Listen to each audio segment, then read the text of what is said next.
Hi. I'm gonna be leaving Instagram for good soon, and I figured I'd share a bit about why. This is less about me. I mean, a little bit about me. Everything's about everything, right? But more so about just the state of social media in general. And having been a content creator for the last 10 or so years, I've learned a lot, and I've been in different ways. I've had millions of subscribers and things, and I've had agents and TV shows, and just enough experience to kind of like just gift you guys some of the things that I've learned to maybe help you on this path, because I understand the value of social media. Hey there, friend. And I understand the value of creating and sharing online. I love to inspire, and I think this is a great medium to do so in general. But Instagram specifically is kind of just to me going down the toilet, and it's funny to be on here sharing that. But no offense, Instagram, you've lost your way. So first off, I do still plan to share stuff. I have my mailing newsletter, that kind of thing, my YouTube channel, You Enjoy Life, my Patreon. So you can click on the link in my profile if you still want to follow me and get access to my books and free newsletters and that kind of stuff. So about, maybe like almost 10 years ago, living in Brooklyn, I remember saying to my brother one day, I kind of had a revelation. I said, you know what? Someday in the future, fame is going to be destroyed because everyone's going to be equally famous, to the point where it's not even going to matter. And flash forward now, we have TikTok and Reels and Shorts and all these things, and suddenly you're starting to see the case where people are literally blowing up overnight. Kids in high school, random people doing random things, blowing up and having these mega gigantic followings. But then what happens? Very quickly you start to dip, and it's very hard to recover. So first off, I feel grateful having been around long enough to know just the benefit of anything. Even when I was in a band, it's like just having a slow following where you're really connecting with people and growing. But now we're living in this world of numbers where everyone has the potential to become famous very quickly, and that's what TikTok did. They were like, oh, let's not make this about, having these following counts that grow over time, but rather let's give people a chance to blow up overnight, because that's very appealing, because all these young kids, they just want to be famous, right? I've met so many people like, what do you want to do for a living? And they're like, I just want to be famous. So again, I understand why, but there's no intrinsic value in fame. I've had enough of that experience to realize that you can do good with it, but if you don't have a foundation and you just blow up overnight and don't really have people that connect to you, well, good luck. So TikTok made that model, and then Instagram was like, oh my God, people are flooding over to TikTok and they're getting, way more traction. So then Instagram created Reels, which is pretty much just TikTok, but literally like people taking videos from TikTok. So people didn't realize that basically what they were watching.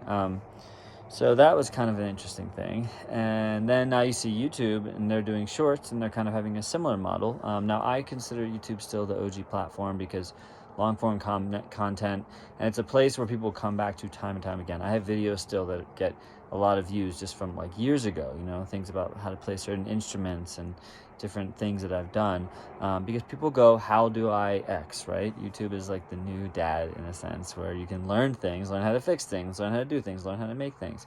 So even though YouTube is shifting to shorts, they still have long form content, and I still think it's the best place to actually learn and to develop a real connection with people. So case in point, there was recently a convention, and I forget the name of it. It was one of those like VidCon type conventions, and it was VidCon, and it was sponsored by TikTok for the first time, and there was a lot of TikTokers there because of that. And normally when they do these conventions and they have these celebrities come and sit, people come and they show up and they're super excited to see their favorite content creators. That wasn't the case this year. A lot of these TikTokers, literally, let's see if I can block the sun a little bit.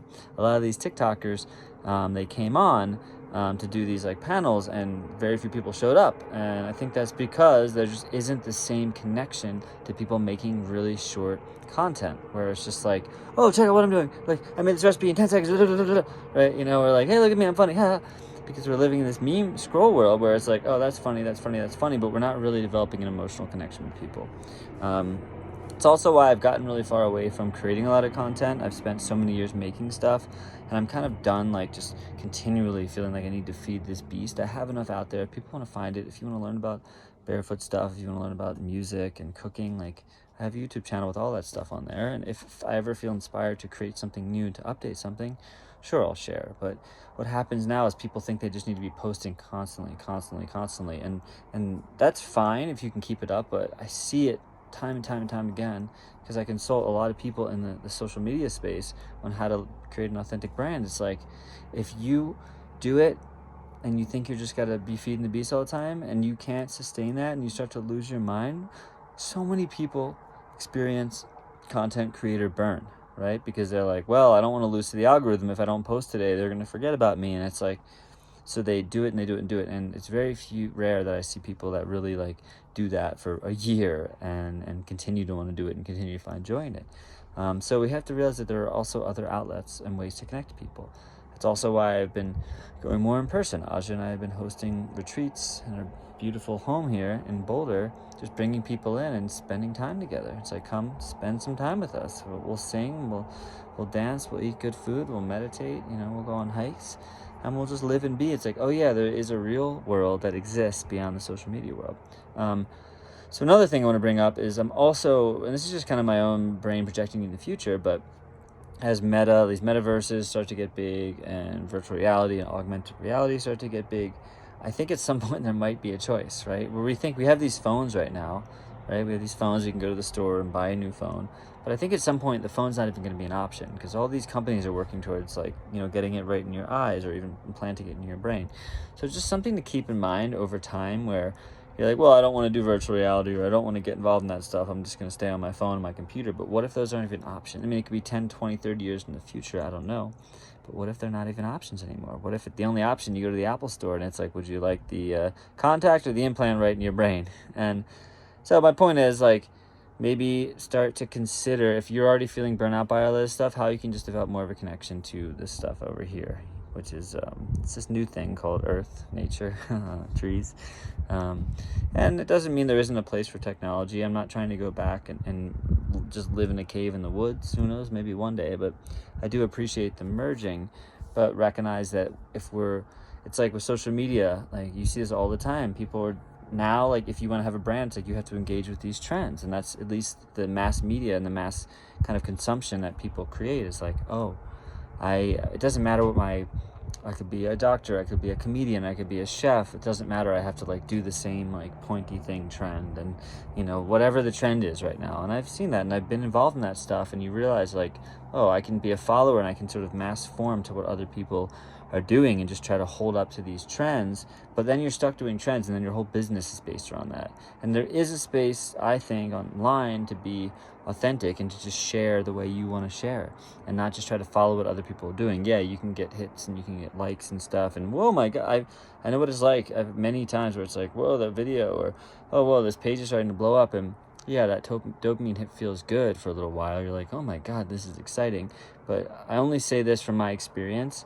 Eventually that wears out. Eventually you realize it's just you there, and eventually you start to see wow, can I sustain this? And if I'm doing something that isn't really authentic, suddenly you could do a trend, right? And you'd be like, oh, I see people doing trends on Instagram Reel, let me do one, and boom, it blows up, you get 1 million views. Well, guess what? Chances are, damn, now I feel like I need to do more trends. So suddenly you're building a business around having to do trends all the time and just keep up with what other people are doing. And to me, that is it's rough. It's rough. You could do it, but people burn out quickly. They burn out very quickly. So just consider what I'm saying and contemplate these ideas and think about what that might mean for you. Which is also why I'm leaving Instagram, because I think Instagram has lost its identity. It's trying to be like other platforms and just grab onto whatever it can. I've also been really burnt out by TikTok. I just my account blew up. I had videos get millions and millions of views about my feet, and then all of a sudden everyone's posting about feet, and that's cool, but I just don't want to I'm trying to compete. I'm not trying just to keep up trends and stuff. And yeah, enjoying my life over here, and I feel like I've made enough content in my life where I can just step back and just live. So I hope this is helpful. If you do want to chat, anything consultation, if you're looking to create a brand and you don't want to lose your mind, shoot me a message. I'll be on here for a little bit more time, but you can also email me at youenjoylifemusic@gmail.com, and we'll talk soon.